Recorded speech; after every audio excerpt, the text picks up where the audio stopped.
I don't know about you, but sometimes in the afternoon or right after dinner, something sweet and chocolatey just starts calling my name. Nicole, Nicole. Now I don't necessarily need like a giant slice of chocolate cake or an ooey gooey brownie, but I do start scanning my kitchen for anything that is sweet and preferably chocolatey. And I justify it by saying, I just want one bite. Right. Well, I'm happy to share I've created the perfect sweet bite with my chocolate peanut butter brownie bites. These contain 3 of what I consider to be nutritionally supercharged superfoods, including oats, chia seeds, and nuts. Not only do they satisfy my chocolate craving, but I also feel great knowing I'm eating something that my digestive system will thank me for. Ooh, suction. That's kind of fun. So we're going to start with our food processor, and then we're going to begin with 1 cup of oats. And I'm using quick oats because they're a little bit smaller in size and they help the bite stay together a little bit better. Next, we're going to add half a cup of what I like to use is unsweetened peanut butter. So I want peanut butter that does not have any sugar added to it, that's pretty much just peanuts and maybe a little bit of salt. And to make these naturally sweet, we're going to add half a cup of maple syrup. And to add our chocolate flavor, I'm adding 1/4 cup of cocoa. Next, I'm going to add 2 tablespoons of chia seeds and half a teaspoon of salt. And for a little more soft flavor, I'll add 1 teaspoon of vanilla. Now that we have all our ingredients, we're going to go ahead and screw on the lid, and then I'm going to turn this to the first power.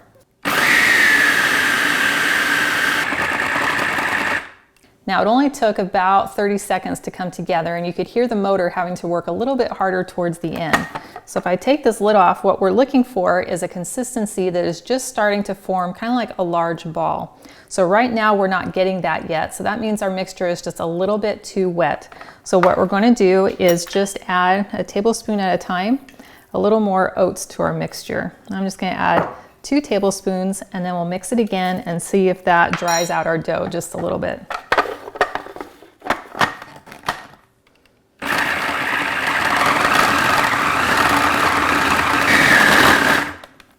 That's perfect. We have this large ball forming inside of the food processor. So now the food processor's job is done.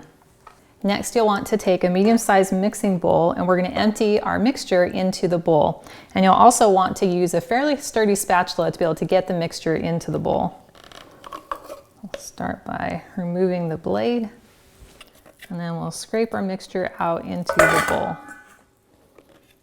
Now that our mixture is in the bowl, we're going to add our mini chocolate chips. Now I didn't add them to the food processor because I didn't want them to be chopped down any smaller than they already are. So that's why we're going to add our mini chips at this stage. So I'm just adding half a cup of mini chocolate chips, and you can use any variety that you like.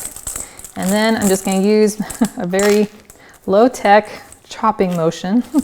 We're kind of slicing them in to mix in those chocolate chips. We have some big puffy clouds passing by, so it got a little bit dark in here. This definitely requires a little bit of elbow grease, so you're burning calories too. You're welcome. Now that we've mixed in our mini chocolate chips, we're ready to start spooning these into our little bites. I'm going to use the smallest size cookie scoop so that I have uniform sizes. So you just fill up your scoop, plop it in your hand, and start rolling it around to form a little ball. If my kids are around, I'll usually employ them to come and help me. It doesn't usually take a lot of convincing for them to come help me with something that's made out of chocolate. Should I try that magic trick like they do on cooking shows where I just like snap my fingers and then they're like all done?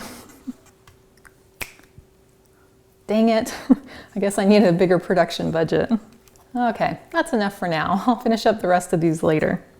Now you can enjoy these as is, and they're absolutely delicious, or we can try some creative ways of adding other flavors to them. One of these is using finely grated coconut, and you simply take the ball and roll it inside your coconut. And this just adds a really pretty color to the outside and makes it even more delicious. Now, since these are chocolate peanut butter brownie bites, we can elevate the chocolate and peanut butter by rolling them in some melted chocolate and then in some crushed peanuts, just to take the flavor up a notch. I just took about half a cup of some chocolate chips and melted them with half of a teaspoon of coconut oil in a microwave safe bowl, just in the microwave. And so now I have this melted chocolate. The next thing we want to do is crush some peanuts that we can roll them in also. So I'm going to take the chopper cup that goes to my immersion blender, and I'm just going to dump in about, a third a cup of some peanuts. And then using the chopper cup lid, I'll just pulse this a couple times. That is so fun. Okay, so now we'll dump these crushed peanuts back into a bowl here. And then now we can take one of our bites and dip it in the chocolate, dip it in the peanuts, and there you go. That is delicious. I'll put this back on my parchment paper for that to cool. The most convenient way is to just hold the bite and just dip it halfway in the chocolate and then into the peanuts. Now, of course, you could do the entire bite in chocolate if you wanted to, but I do prefer to reduce the amount of sugar whenever possible because they are plenty sweet without it. Now, what we could also do is dip in our chocolate and then dip into our coconut just to add a little more of that chocolate coconut flavor. These look so good, I can't wait. I love it when a simple technique like this makes things look so fancy. Ooh, I think we need some in peanut and coconut. Oh yeah. So you can really embellish these however you like to fit whatever your craving is. So now this tray can go right into the fridge or freezer for the chocolate to set up, and then you can store these in the fridge for probably a couple weeks or in your freezer for several months. But honestly, they've never lasted that long in my house. I put these in the fridge just for about 15 minutes to set up, and so now is the best part. And I think I need to go half and half with the coconut and the peanuts.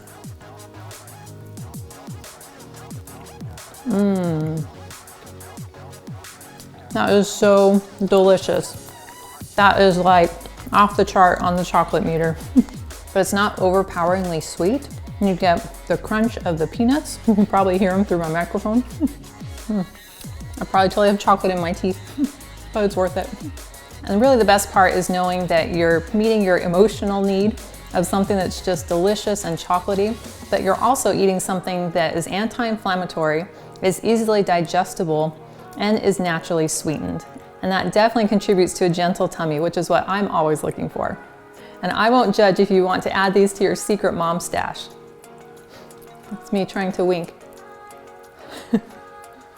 Can you guess how much sugar is in these chocolate peanut butter cups? One sugar cube has roughly 4 grams of sugar.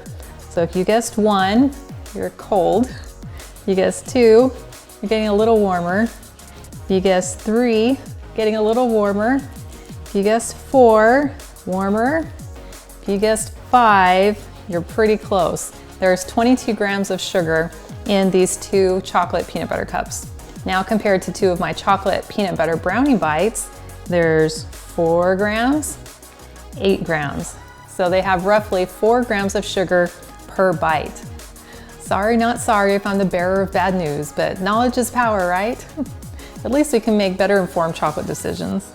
And these bites are gonna go right into my freezer so I can pull one out whenever I have a chocolate craving.